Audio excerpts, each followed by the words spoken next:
So good morning students. Entrepreneurship development and innovation management MBA second semester. आज आप सब बच्चों का स्वागत है इस ई लेक्चर के सेशन में। आज से अपन lecture number 1 module number 1 start कर रहे हैं। तो पहला जो अपन पढ़ेंगे आज वो है मीनिंग एंड डेफिनेशन और उसका प्रोसेस क्या है इनोवेशन का।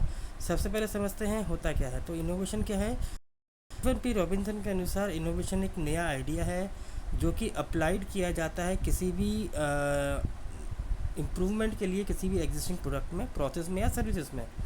ऐसे ही अगर देखा जाए इनोवेशन क्या है, एक प्रोसेस भी कहा गया है। इसके अंदर प्रोडक्शन और ऑर्गेनाइजेशनल दोनों तरीके से इनोवेट हो सकता है, न्यू आइडिया आ सकते हैं। तो इनोवेशन मैनेजमेंट के अंदर इंक्लूड किया जा रहा है वो सभी टूल्स, वो सभी टेक्निक जिसके अंदर मैनेजर्स और इंजीनियर्स जो हैं वो प्रोसेस में कुछ चीज़ें समझ के कुछ न्यू इम्प्रूवमेंट करके गोल्स को अचीव कर रहे हैं।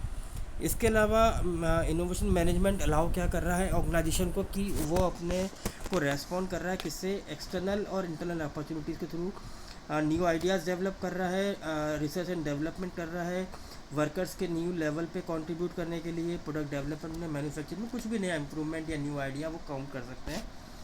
इनोवेशन मैनेजमेंट टूल को अगर कहा जाए एक तरीके से ट्रिगर है या एक एक्शन है जो कि क्रिएटिव कैपेबिलिटीज़ को बढ़ा रहा है एम्प्लॉयज़ की, और इसके थ्रू हम ब्रेन स्टॉर्मिंग कर सकते हैं, प्रोडक्ट लाइफ साइकिल को डेवलप कर सकते हैं, आइडिया मैनेजमेंट डेवलप कर सकते हैं, प्रोडक्ट लाइन को बढ़ा सकते हैं, पोर्टफोलियो मैनेजमेंट कर सकते हैं। तो कहा यह जा रहा है कि innovation management can be push और पुल आल्सो। क्योंकि पुश के अंदर क्या आ रहा है कि हम एग्जिस्टिंग या न्यूली इन्वेंटेड टेक्नोलॉजी जिसमें ऑर्गेनाइजेशन अभी काम कर रही थी वहाँ से हम कुछ न्यू प्रॉफिटेबल एप्लीकेशंस को डिज़ाइन कर सकते हैं। और पुल इसलिए कहा जा रहा है क्योंकि हम ऐसे एरियाज़ को देखते हैं जहाँ पे कस्टमर्स की रिक्वायरमेंट है, कस्टमर्स उस चीज़ को चाहते हैं, नई चेंज को चाहते हैं। वहाँ पे हम क्या करते हैं, उस अपॉर्चुनिटीज़ को देखते हैं, इवेल्यूएट कर रहे हैं, एनालाइज कर रहे हैं और उसके डेवलपमेंट के लिए कोई नया आइडिया क्या कर रहे हैं, खोज रहे हैं एज ए अपॉर्चुनिटी। यदि हम इनोवेशन प्रोसेस की बात करें, सबसे पहला क्या आता है ideal stage, generation of ideal stage. ये वो स्टेज है जहाँ पर हम आइडिया रिगार्डिंग समथिंग न्यू, कोई भी नई चीज़, चाहे प्रोडक्ट से रिलेट करता हो, प्रोडक्शन से रिलेट करता हो, सर्विस से रिलेट करता हो, प्रोसेस के अंदर कुछ नया हो जाए, मेथोडोलॉजी कुछ चेंज हो जाए, नई पॉलिसी, यहाँ तक भी हम न्यू आइडिया के अंतर्गत में ले रहे हैं। तो यहाँ पे हम क्या कर रहे हैं, नया आइडिया को हम जनरेट कर रहे हैं। ये जो नया आइडिया है, चाहे ये इंडिविजुअल सर्च करे उसको फाइंड आउट करे, चाहे कोई ग्रुप उसको फाइंड आउट करे, ये हमारे लिए एक नया आइडिया स्टेज को कहा जा रहा है जिसके अंदर ये सारी चीज़ें हो रही हैं। दूसरा आता है इसके अंदर कि ये है प्रपोजल स्टेज। प्रपोजल स्टेज में क्या होता है, जो भी आपका आइडिया या कंसर्न है उसको कंसर्न पर्सन के सामने एज ए प्रपोजल रखा जाता है।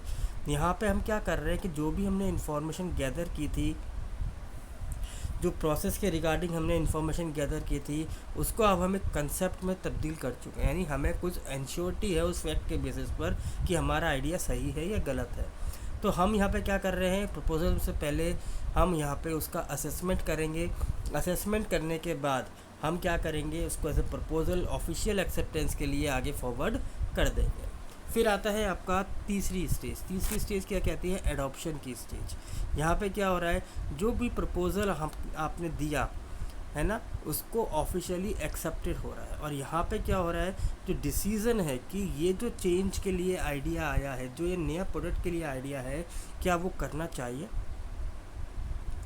क्या इस पे हमें टाइम को लगाना चाहिए, क्या हमें इसमें रिसोर्सेज एलोकेट करने चाहिए, ये सारी डिसीज़न हम एडॉप्शन के अंदर लेते हैं। फिर आती है हमारी फाइनल स्टेज क्या कहती है, इम्प्लीमेंटेशन का मतलब क्या है कि जो कोई भी पर्सन, जो मेंबर्स है जिनको उस टास्क को परफॉर्म करना है, परफॉर्म से मतलब जहाँ कहीं भी वो आइडिया इम्प्लीमेंट होगा ना, उन लोगों को बताना है उस नए प्रोडक्ट के बारे में, उस नए चेंज के बारे में। तो अगर मान लीजिए कोई नया प्रोडक्ट लॉन्च करने चाह रहे हैं, तो सबसे पहले जहाँ जिस जगह पे हो रहा है, जो डिपार्टमेंट कर रहा है, उस चीज़ को, उन लोगों को इस नए प्रोडक्ट के बारे में बताया जाए और उनसे कमिटमेंट किया जाए कि ये प्रोडक्ट उनके लिए कितना यूज़फुल है। तो यहाँ हम एक प्रोसेस बना रहे हैं, एक डायग्राम आपको शो हो रहा होगा जो कि आपको बताएगा कि कैसे ये नया आइडिया जनरेशन होता है।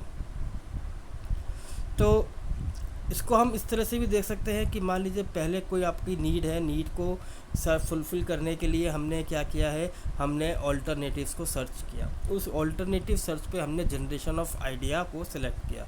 तो यहाँ पे आप चाहे तो जनरेशन ऑफ आइडिया से भी स्टार्ट कर लीजिए कि हमने सबसे पहले जनरेशन ऑफ आइडिया किया, उसका प्रपोज़ल दिया, प्रपोज़ल के बेसिस पे एडॉप्शन बना, एडॉप्शन के बाद इम्प्लीमेंटेशन आया, इम्प्लीमेंट कहाँ देखा गया,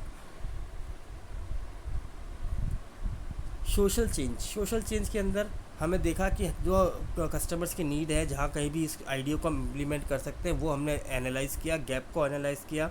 गैप के बाद ये देखा कि क्या वो उनकी नीड को फुलफ़िल करेगा, और उस नीड को फुलफ़िल करने के लिए जो भी पॉसिबल ऑल्टरनेटिव्स हमें लगते हैं वो हम सर्च करेंगे। ये पूरा प्रोसेस है। यदि हम स्कोप देखें, सबसे पहला एंटायरली न्यू प्रोडक्ट, तो यहाँ पे हम क्या कह रहे हैं, बिल्कुल न्यू प्रोडक्ट, पूरी वर्ल्ड के लिए वो नया प्रोडक्ट होना चाहिए। ऐसे इनोवेशन जो कि बिल्कुल न्यू फंक्शंस हैं और न्यू मार्केट है, जैसे मान लीजिए microwave oven, mobile telephones, television. तो ऐसे इनोवेशंस जो कि बिल्कुल रेयर थे और हाईएस्ट रिस्क के साथ और हाईएस्ट कॉस्ट के साथ मार्केट में इंट्रोड्यूस किए गए थे, इट्स अ न्यू प्रोडक्ट। फिर आता है किसी भी प्रोडक्ट की कोई परफॉर्मेंस। ऐसे भी कई इनोवेशंस होते हैं जो आपकी परफॉर्मेंस यानी फंक्शंस को चेंज कर दें। ये जो इनोवेशंस होते हैं वेरी कॉमन हैं, बट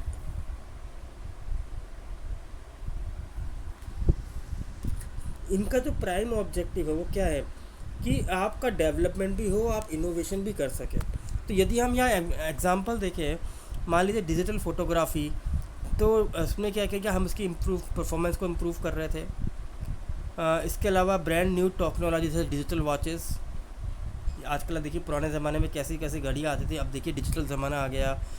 वॉशिंग मशीन्स आप देख सकते हैं। इसके अलावा आप देखिए फ़ोटोग्राफी, मैंने आपको बता ही दिया कि पहले कौन से कैमरे चलते थे और अब धीरे धीरे कौन कौन से कैमरेज आ गए। क्या तो मोबाइल फ़ोन में भी कैमरा आने लग गए। आपका वैक्यूम क्लीनर्स, मोबाइल चार्जेबल, ऐसे ऐसे न्यू एप्लीकेशंस आप देख सकते हैं। कि तीसरा तो पॉइंट है कि इसके अंदर जो चेंजेस हो जा रहे हैं वो new application of existing product के अंदर लिए जा रहे हैं। तो यहाँ पे जो रिक्वायरमेंट है वो क्या है कि जो टेक्नोलॉजी ने आपके प्रोडक्ट के एप्लीकेशन को और इंक्रीज़ कर दिया, डेवलप कर दिया। जैसे मान लीजिए आप लेज़र टेक्नोलॉजी देख सकते हैं, ये भी एक अच्छा एग्जाम्पल है।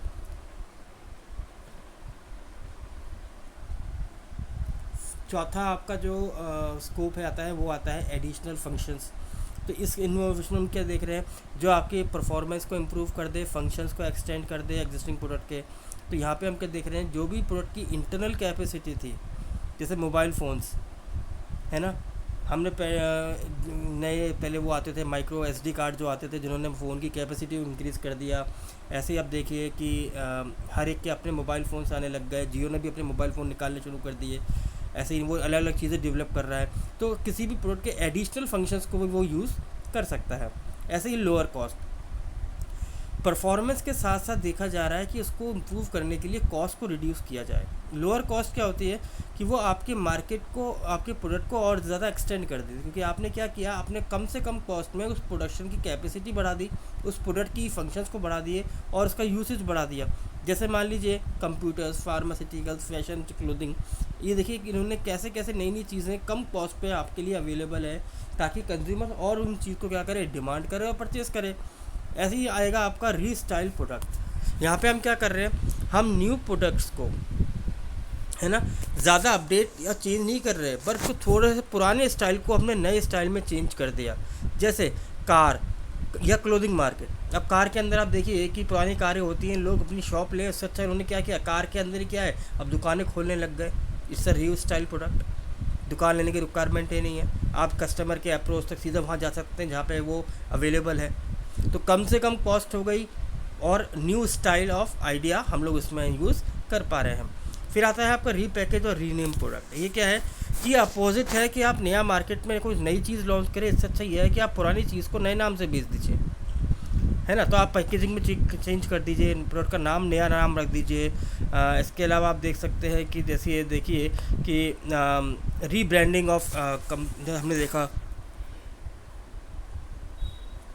स्नीकर, स्नैक प्रोडक्ट्स, जिसको पहले मैराथन कहा जाता था। ऐसे ही ब्रिटिश एयरवेज ने भी अपने आप को रीपैकेजिंग करी। तो कई सारी चीज़ें ऐसी होती है, ये भी एक आइडिया है कि आप प्रोडक्ट को नया ना लॉन्च करके उसको रीनेम करके या फिर रीपैकेजिंग करके भी क्या कर सकते हो, उसको मार्केट में इंट्रोड्यूस कर सकते हो। तो बच्चों ये थोड़े से कुछ स्कोप थे जो हमने डिस्कस किए। आई होप कि आपको ये समझ में आए होंगे। Thank you very much.